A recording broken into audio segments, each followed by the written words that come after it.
Good afternoon, everyone. Last but not least. So we hear a lot about e-learning.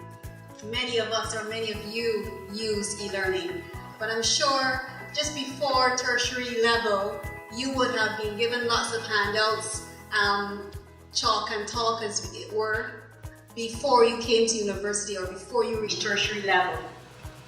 And what has happened is e-learning is really a portal. It's an information system that comprises, of course, you've got the infrastructure, you've got the hardware, the software, and you have certain procedures for students. There are procedures for you to upload an assignment or post a quiz. Whereas for us, we would have procedures to upload all our assignments and our PDF files and our videos for you.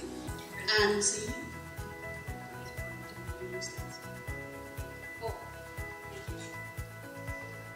thank you. And also there's lots of data that is involved in the information system, plus users, you and I. So e-learning is that term that we're familiar with, but it's really an online learning management system that's used at Cave Hill. In the open campus it's called the Learning Exchange. At Moan it's called something else. In St. Augustine it's called something else. But for us, we're just going to talk about e-learning here because we're at Cave Hill. So this is what many of you may be familiar with when you see e-learning. So that's a term, and this is what we put a face to it, where you can actually see what the course page looks like. And it's a bit far, but this is where you will be able to post your quiz and your discussion forum and even check your grades. So what really is e-learning? The thing is, now that we've reached tertiary level, and we have this one portal in which you have to access your notes and post your assignments, we want to see how prepared the university is for this portal. And that is a measure to which an organization or business, or yes, an institution, an educational institution, may be ready, prepared, or even willing to obtain the benefits which arise from ICT. This means, tick. When you pass this corner here, do you have Wi-Fi? Do you have enough labs that you can go to? Are they open for enough hours that you can access? Do you have enough computers in the labs that you can use, and are they up to date? Do you have a stable infrastructure? All right? So when we're checking to see how prepared we are for e-learning, the university has to make sure that all of these are in place. So we tick, tick, yes, we have that. No, we need to improve, and so on. And when we have ticked to make sure that we've checked our checklist, then we put everything together and we get a single measure which explains the overall success. Alright, so let's say we put it out of 5, and if you get a low score, anything below 4, then that signifies that you have a major deficiency in many different areas. So we aim to have a score of 4 or more out of 5 when we're checking to see how prepared the university is to cater to its students. On the other hand, we want to know how prepared our students are, because university can prepare all it can, but we want to know how you are prepared to access e-learning and if you are prepared for e-learning. And what we do is we check that by checking your technical readiness or preparedness, checking your lifestyle preparedness. Would you prefer to upload your work online? Would you prefer to watch a video online, or would you prefer to come to a face-to-face class and listen to a lecture? That's a lifestyle readiness, all right? Pedagogical readiness deals with how you learn, okay? Are you able to, would you want to get exact feedback, or can you get it in an email? Okay, so we did those tests. And then you compare. So knowing how prepared the university is compared to how prepared the student is will give us an opportunity to know how we can apply our limited resources. You know, we have limited resources because we don't have a computer lab all over the place. We just have about 5 or 6. We want to know how our Wi-Fi is. Is our Wi-Fi all over university? We know we've got some dead spots. Do we need to expand that? So therefore, by checking, going through our checklist, we're able to see what we need to improve. And as a result, my research was to see how prepared are we really. So of course I chose, right here at home, I chose our university. English speaking in the Caribbean, we offer face-to-face, we offer blended and fully online teaching with the open campus, offered through virtual and physical site locations. So while you're here at Cave Hill, there are 16 other countries in the region who depend on e-learning to get their work done, to get their courses completed. So I chose a survey, an online survey. It comprised 2 sections. An e-learning system success section, which checked to see how prepared the university is. And then I had an e-readiness section, which checked to see how prepared the users are, the students and the instructors. So let's see how we work this. Every semester, at the beginning of your semester, at the start, this is called the pre-course phase. Semester now starts, you log on. The first thing you want to see is the system quality. You want to make sure the network is working, that you can actually get onto e-learning. You want to see that it's easy to use and user-friendly, that you can see the course outline, that you can be able to access it, and it is intuitive for you. Then of course, when you're accessing the information, you don't want to have any information from the previous semester or something from 2 years before. You want to have your information up to date. You want to know what the course is about, so you want to have all the relevant information. And then the third thing when you start your course every semester is you want to see the service quality. You know, most of us at the beginning of the semester, your password has expired. And there's an online way in which you can renew your password. But many times when you go to check your password or reset it, it doesn't work. So we want to know at the beginning of semester if all of those things are in place, that you can be comfortable and it gives you confidence and satisfaction that you can move through the semester. So now, first couple of weeks of semester would have passed, and now you're in the nitty-gritty, the main chunk of your semester where you're performing all the assessment and so on. So this is where you're going to use e-learning, and you want to see if you're satisfied. You're accessing all the PowerPoint slides, all the videos, discussion boards, and so on. And the more you do that and the more often you access it, then the more satisfied you should be with e-learning. And then at the end of the semester, having gone through 12, 13 weeks, then we wanted to see if you felt comfortable with what you had learned, if it empowered you, if it saved you time from rushing out here at 4:30 to submit an assignment compared to uploading it by midday on a certain date, or if you had some quality concerns about it. And from our research, it was if you got these net benefits, you then tend to take it into the very next semester. What you've learned, whether negative or positive, you're going to take your experience into the next semester. And we wanted to see how prepared you were. So what we've done is we've checked your readiness. So how prepared are you? How does that impact you at these different stages of a semester? So we took all of those different aspects at the different stages and we put them into our survey. So that was the survey we checked on the e-learning from the university aspect. And then this is the e-readiness survey, where we checked your learning styles, your online communication patterns, and your habits, and so on. So we posted the online survey. For those of you who may have been in my course, there was an online survey that you may have completed, and we put it in and allowed only one response, and this is our final data set. We had 208 online instructors, 424 learners, and 539 who were face-to-face. So let's look at the demographics. Of course, the majority were female, whether you were an instructor, online learner, or face-to-face learner. The age range, however, for the online instructor was between 30 and 39, and for the online instructor was a little higher than for the learners. Everyone was 29 and under who would have been a learner, a student, and majority of those students were in the second year.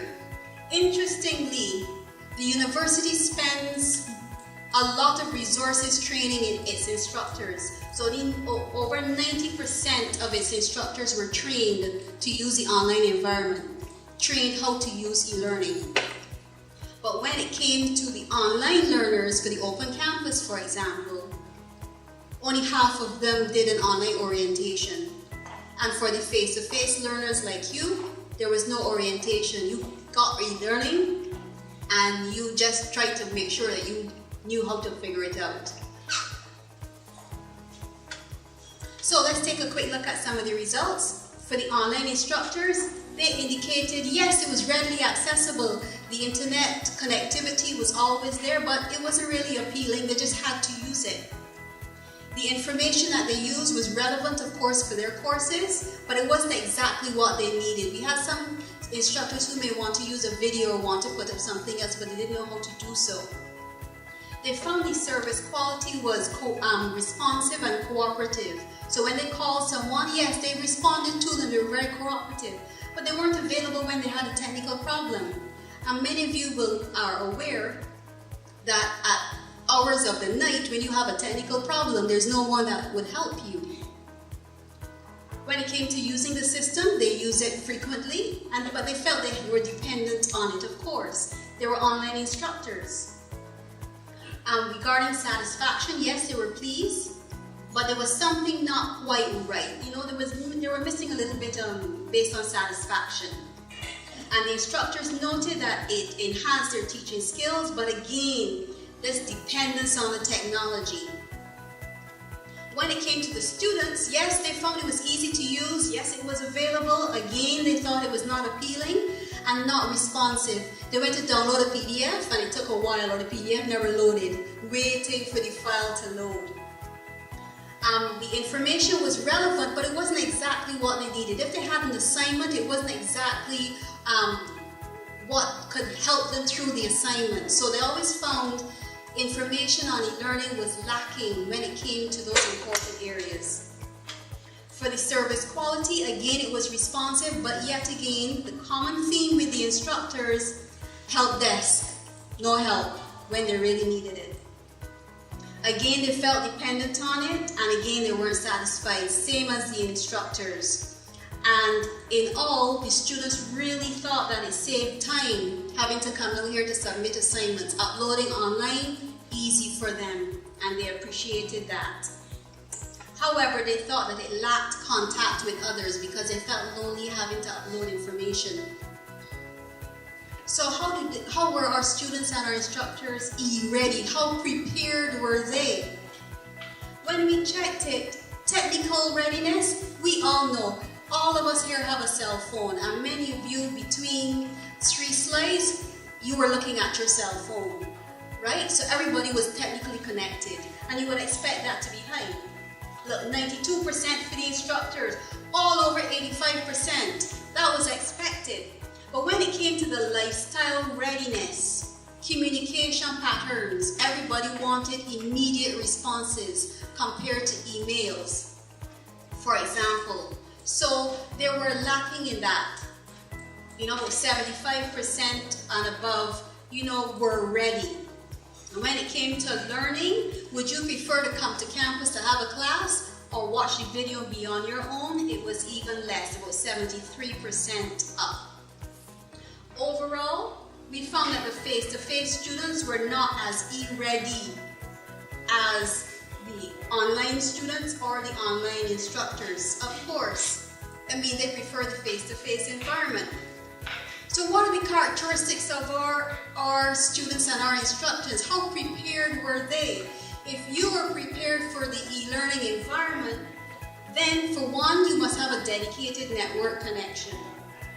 A private place at home or work for extended periods of time. But more often than not, you have to be self-motivated. If you're not self-motivated, online is not for you. The application of e-learning is not for you. However, we found that if you're not e-ready, it was a common thing. You didn't know how to find the help desk, and You didn't know if you had a problem with downloading a PDF file or whatever. You didn't really have anyone there. You got frustrated because everything was based online. So I wanted to ask, do you know where to find the help desk if you go on e-learning? Did you ever wonder where the help desk was? You would walk over, but if you were in the online environment, where would it be? Now, just to make sure that we had that, look, this is the online environment. Right down here, nested down here is where you click to find the help desk. Right? Down here. For us, do you know where the help desk is? Embedded. Third way down, and after you pass the mail, fill mail, further down, IT service desk. So if it really didn't stand out, you would bypass it all the time. So let's take a quick, closer look at the instructors. We found that of the 208 instructors who were e-ready, who were prepared to work in the online environment with the students, you had to be, if you were e-ready, you had to have a score of 4 or above out of 5 in all 3 of those skills: technical, lifestyle, and learning. So all 3, we found 72%, just about 3/4 were ready for the online environment. So you can imagine instructors who were teaching students in an online environment who were not e-ready. We found there were about 1/4 of them who were not. So when we get complaints from students in the online environment who are saying, well, I'm not getting help, I emailed my instructor and I got no response, we are probably targeting this quarter here. When we look at this a bit more, we wanted to drill down.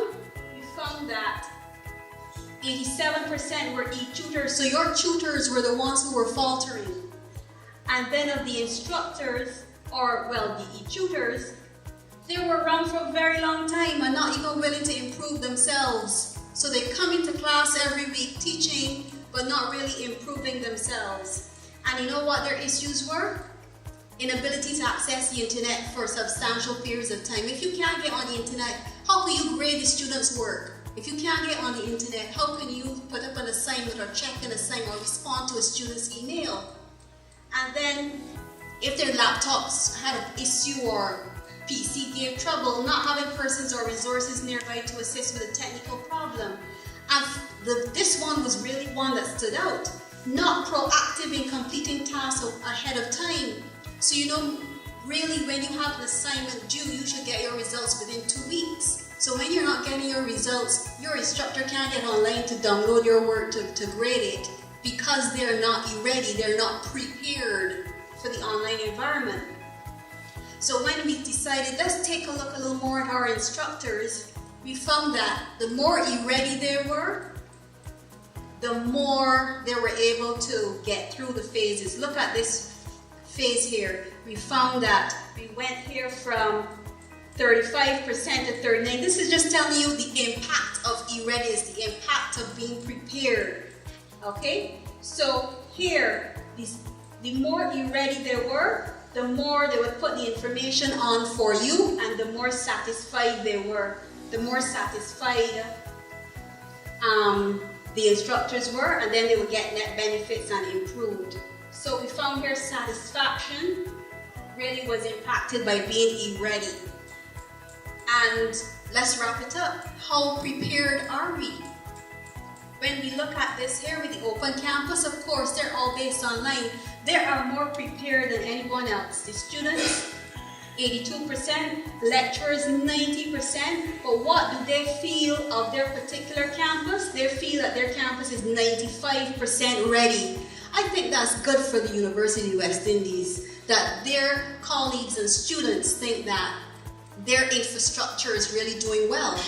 When we look here at Cave Hill, the students themselves think that they're about 80% prepared for e-learning, but they think that the environment, the e-learning environment is about 79%, could do better, but this was a lot better than when we did our first set of statistics. And then the jury is still out there with the other campuses. So we still have a lot to go, but I'm very pleased to think that our infrastructure is very good, almost at the 4 out of 5, and our students are past 4 out of 5, so our students are already prepared for their work in the online environment. And that's it in a nutshell. Thank you so much. Wrap up this final session. And you finished right on time. So now we have 9 minutes